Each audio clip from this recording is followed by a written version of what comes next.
Sorry, I was getting a little bit emotional singing that song. Some of you know kind of my story with that song. That song is a little bit, it touches me deeply. Um, I sang that song to my mom when she was dying, and I didn't know if I'd ever be able to sing that song again. and I have my moments sometimes where I feel like I can get through that song, and sometimes, sometimes it's an up and down thing. But it's my grief and lament mantra, I think.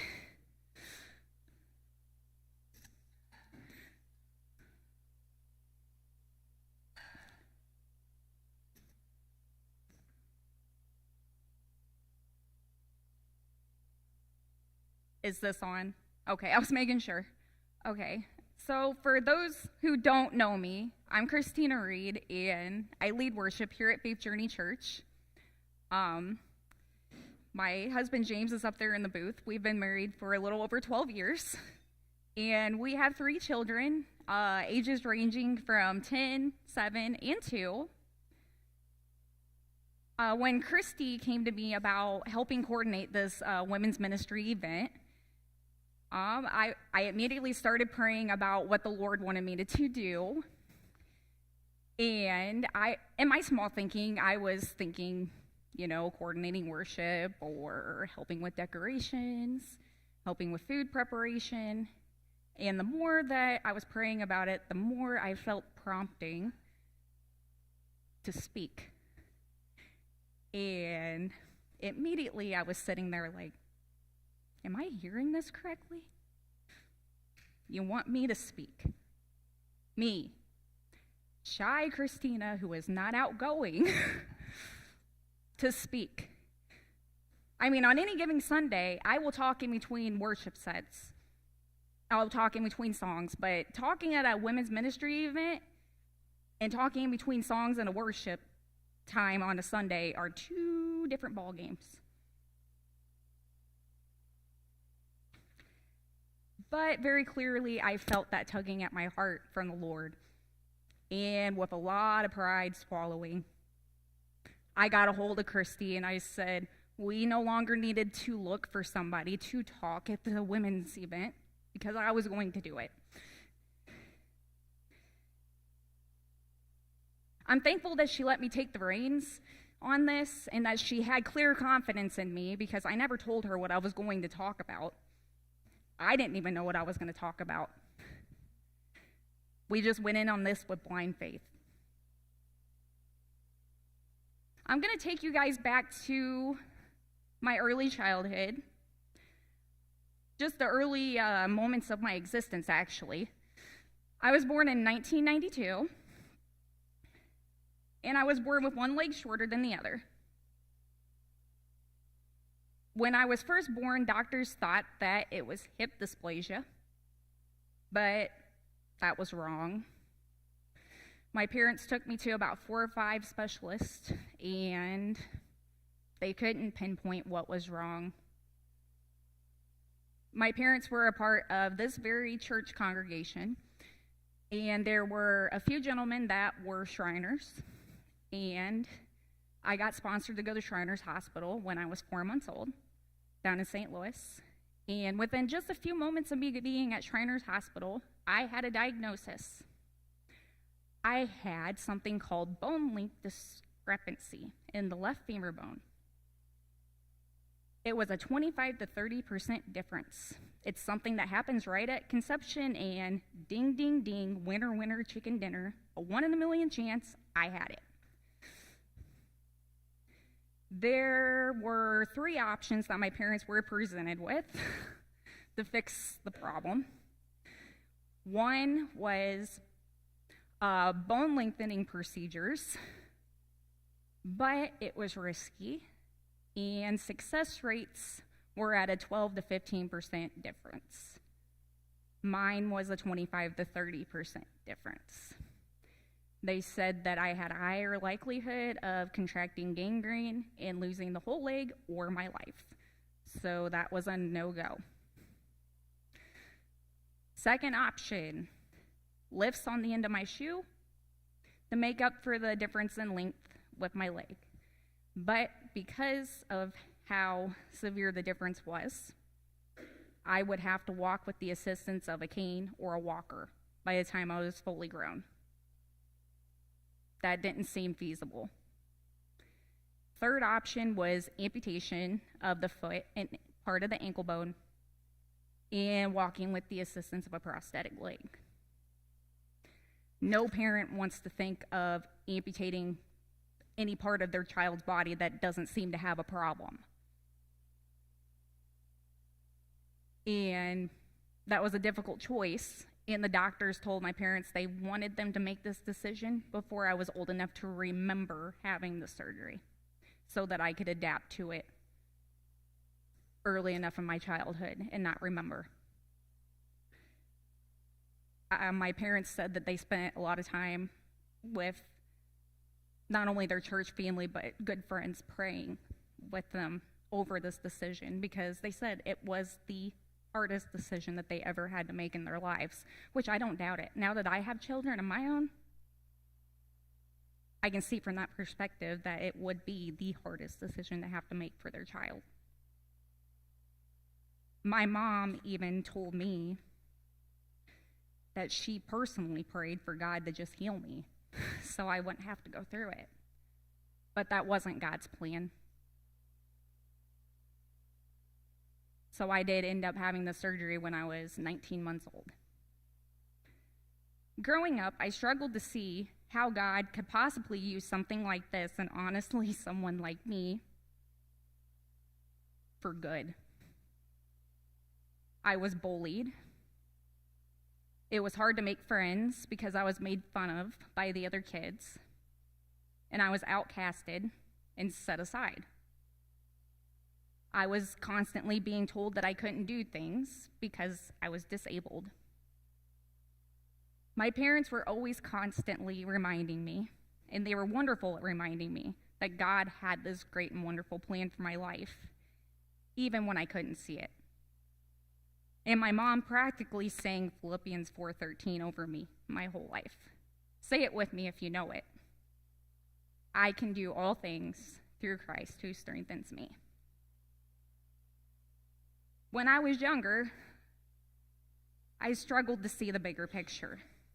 I would often pray to be made to be normal, but that wasn't God's plan. I found a lot of comfort in reading the Bible as a child and seeing how God took the most unlikely and used them for his glory. Abraham and Sarah were old. Moses had a speech problem. Jeremiah was young.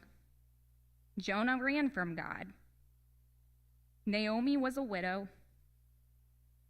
Peter denied Christ 3 times. Martha worried about everything. The disciples fell asleep while praying. And Paul persecuted Christians before becoming one himself.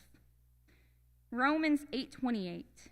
And we know that in all things God works for the good of those who love him, who have been called according to his purpose. Seeing how God could use a bunch of flawed people to bring hope to a broken world, in turn gave me hope. I saw that Jesus did not call on the equipped, but he did equip the called.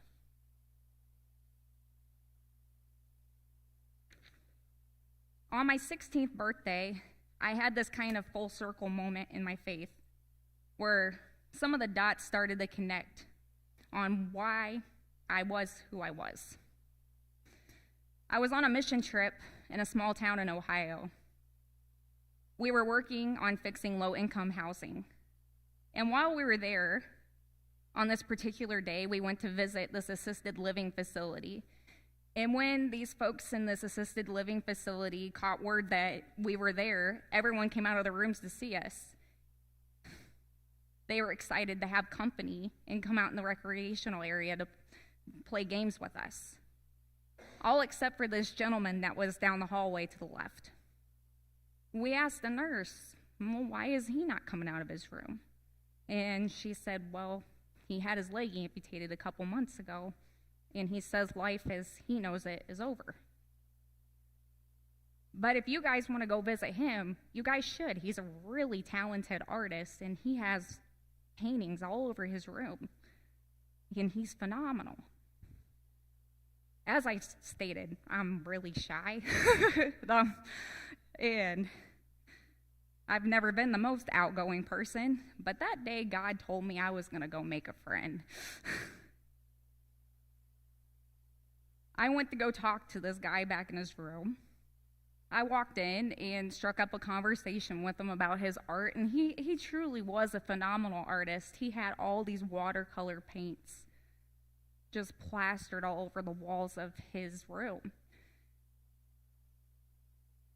He was on the younger side for being in an assisted living facility. I'd say maybe in his 50s. Otherwise, he seemed pretty healthy. I think it was probably due to the amputation that he was in there in the first place. I started to talk to him a little bit more than just about art. And I asked him why he wouldn't come out of his room to join us for the games and the activities. And he looked down at his leg that was no longer there, and he looked at me, and he said, that part of my life is over.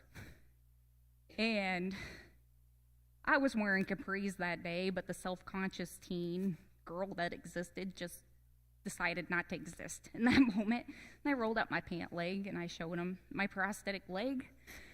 And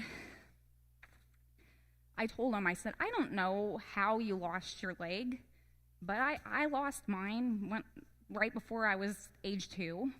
But I've had a full and wonderful life. And I know that you can too. It's just going to be a little bit different now. And I reached for his hand, and I said, please, come join us. He put on his prosthetic leg that day. He got up and walked, and he came out and joined us. The first time that he ever came out of his room. I'll never know what became of him after that day, but I can hope that from that day on, that his life was better. That experience is what really made me open my eyes and realize why I am who I am. Even if it was for that small moment that I was made the way that I am, to help another broken soul to know that they're not alone and that they have hope, it wasn't in vain. It also was at that time that I realized something deeply profound that I've carried with me since. God doesn't waste our pain. We can waste our pain. We can grow bitter in our circumstances. We can wish that we were different. We can grow angry and waste time. We can waste our pain. But God can use our pain and our shortcomings and our sufferings for something good. If we lean into God and walk in His will, surrender it all completely to Him, He can use our pain as a platform for our purpose. From that day on, sharing my story has been easy. I've met countless on this journey, and sharing this part of my story doesn't bother me. I know that there's healing in the story of my scars, and that there's someone out there that needs to hear my words. And I'm thankful to serve a God with a purpose and a plan far greater than I could have ever imagined. And it's a privilege to serve a God who chooses the unlikely to fulfill His purposes. Younger Christina couldn't understand the bigger picture. I doubted how God could use someone seemingly broken like me. My sweet mama, God rest her soul, would always speak this quote of comfort over me when I was down, over what I felt I had lost out on in this life. She'd always say, what God doesn't give you in one way, He will be sure to give you in another way. From a very young age, I started singing. That was God's gift to me. Only I didn't put those pieces together until I was older. God had a plan and He had a purpose. It wasn't until around 5 or 6 years ago that it really started clicking for me about what I was supposed to do. I've always sang in church, and I've always been actively involved with music, but singing and leading are two very different things. God called me into worship ministry and being a worship leader. There's been hesitation on my part, and being a naturally shy person in demeanor, there was anxiety and doubt, some kicking and screaming, literally and metaphorically, lots of praying, sleepless nights, but I can take absolute assurity in I'm in good company in how I feel. There's plenty of those that have been called upon the Lord that feel the exact same way. In another assurity, God does not call on the equipped, but he does equip the called. If you ever feel like you aren't worthy to be used by God, let alone loved by him, let's remember that Jesus used a bunch of flawed people to share the message of hope in this broken world. In Christ, we find renewal, mending, and purpose. No matter what you have been through in life, no matter what you are currently going through, remember that the same power that conquered the grave is alive within you. You are worthy of life. You are worthy of joy. You are worthy of fulfilling a purpose that will take you places that you have never imagined reaching. Say it with me. I can do all things through Christ who strengthens me. Thank you.